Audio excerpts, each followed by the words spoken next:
Olá, bom dia! Hoje eu vim aqui para gravar mais um vídeo para vocês e eu vim aqui hoje mais também para retificar, para complementar, vamos dizer assim, o vídeo anterior. Toda vez que eu faço um vídeo, e meu irmão também tem um canal, aliás, se vocês quiserem conhecer o canal dele, se chama No Partir do Pão. E aí eu estava conversando com ele e eu não concluí muito bem a questão das alianças, né, do casamento. Então, o que Paulo está querendo dizer com o casamento, né, ali com esse exemplo que ele deu do casamento? Ele quis dizer o seguinte, que nós não podemos usar duas alianças ao mesmo tempo. Nós não podemos usar a aliança da lei e a aliança da graça, né, que seria a nova aliança. Por quê? Porque isso se torna adultério. E como eu expliquei que a força, a força do pecado é a lei e que o poder do Espírito Santo tem a mesma força, ambos acabam se perdendo.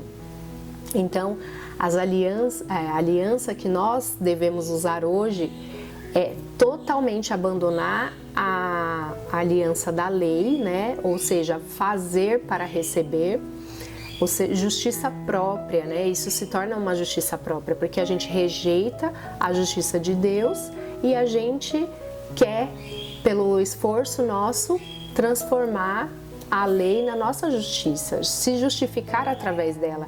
E a lei não foi feita para isso. A lei foi feita para que nós tivéssemos ciência do pecado, né? A lei, ela foi entregue aos judeus para eles perceberem que há pecado neles e que eles não conseguiriam, sem a ajuda de Deus, cumprir toda a lei, né? Então, o que Jesus faz? Jesus, ele toma a nossa condição de pecador e ele não só conserta essa humanidade, ele faz uma nova humanidade a partir de Cristo. Porque ele toma toda a nossa condição de pecador na cruz, leva na cruz todas as nossas doenças, tudo aquilo que era maldição do pecado de Adão, Jesus transforma em bênçãos, ou seja, ele não conserta o vaso. Deus ele não consertou o vaso. E tem uma passagem que fala, né, que o vaso quebrou na mão do oleiro, né? O vaso quebrou na mão do oleiro, não falou que foi o oleiro que quebrou o vaso. Esse vaso era Adão, ele quebrou na mão de Deus, né? Ele escolheu, né, pecar, então ele quebrou na mão de Deus. Então o que Deus faz? Ele fez um vaso novo, né? E quem é esse vaso? Jesus. Jesus é o vaso novo para substituir o vaso que quebrou. E aí, falando sobre isso, eu gostaria de ler aqui com vocês Mateus 9 e vai do versículo 14. Os discípulos de João Batista foram a Jesus e lhe perguntaram: por que seus discípulos não têm o hábito de jejuar, como nós e os fariseus? Jesus respondeu: por acaso os convidados de um casamento ficam de luto enquanto festejam com o noivo? Um dia, porém, o noivo lhe será tirado, e então jejuarão. E ele continua dizendo o seguinte: além disso, ninguém remendaria uma roupa velha usando pano novo. O pano rasgaria a roupa, deixando o buraco ainda maior. Ninguém colocaria vinho novo em recipientes velhos de couro. O couro se arrebentaria, deixando vazar o vinho, e os recipientes velhos se estragariam. O vinho novo é guardado em recipientes novos, para que ambos se conservem. O que Jesus está querendo dizer? Nossa, começou a falar de jejum, depois começou a falar de remendo, depois começou a falar de recipientes, né?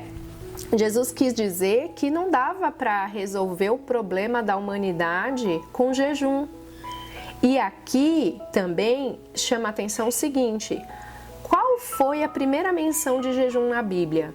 A primeira menção de jejum na Bíblia foi quando Moisés subiu o monte para pegar as tábuas da lei. E ele ficou 40 dias e 40 noites na presença de Deus. Então ele ficou jejuando, ele não comeu.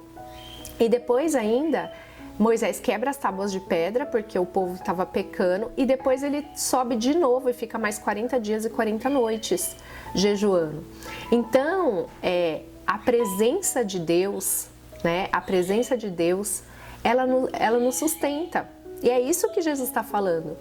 Os discípulos estavam na companhia do noivo, então eles não precisariam jejuar, porque eles estavam sendo sustentados por Jesus, pela presença de Jesus ali. Daí ele fala o seguinte,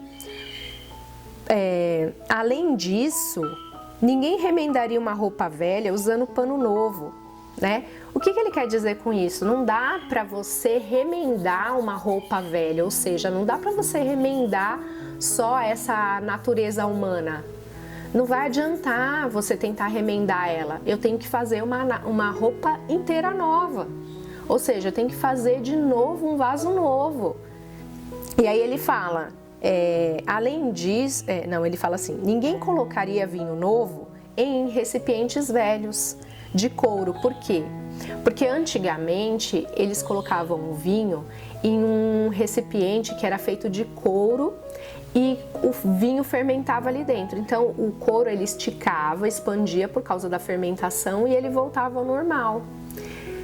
E aí o que ele quer dizer com isso? Que se você pegar uma coisa santa, pegar o Espírito Santo de Deus e colocar num vaso frágil, ele vai se quebrar, ele vai se romper, ele não vai suportar. Então Deus, e outra coisa, aqui também uma outra revelação sobre vinho, odres velhos e vinho novo, representa também a questão da lei e da graça. Se eu pego a lei que é antiga, pego a graça, que é o vinho novo, e coloco dentro de odre velho, os dois se perdem. Os dois se perdem porque tem a mesma força. Lembra que eu falei no vídeo anterior? Mas aqui ele está falando de recipiente, né? Então não dava para pôr o Espírito Santo numa natureza humana. Ele precisava fazer uma natureza nova para poder essa natureza humana resistir ao poder do Espírito dentro dele. Então o que ele fez? A partir do momento que nós somos inseridos em Cristo, nós passamos a ter a mesma identidade de Cristo, nós passamos a ser um novo ser humano, uma nova humanidade. E todos esses seres humanos, eles são como Cristo é. O que sobra de tudo isso? A nossa carne. A nossa carne ainda é de Adão. Porém, o Espírito que entra em nós, ele é totalmente novo. E ele vai transformando a nossa alma. Deus transforma a nossa natureza de glória em glória. Porém, a nossa identidade agora é uma nova identidade. Nós somos como Cristo é. E nós temos que andar nessa verdade. Nós precisamos ler a Bíblia e entender a Bíblia para a gente encontrar Jesus. E ao encontrar Jesus, nós vamos começar a refletir Jesus para outras pessoas, Jesus para os nossos relacionamentos. Em tudo que nós fizermos, nós somos como Jesus. Quando ele diz, não coloque vinho novo em odres velhos, ele está querendo dizer que a velha natureza não comportaria o poder do Espírito Santo. E também ele quer dizer que não dá para você pegar a lei e misturar com a graça, porque ambos se perderão. Era essa mais o ensinamento que eu queria trazer para vocês. Eu espero que eu tenha sido clara. Eu peço que vocês compartilhem, que vocês curtam, que vocês comentem e, se puder, segue lá no Partir do Pão, porque também é uma bênção. Deus abençoe a vida de vocês. Um beijo e até a próxima.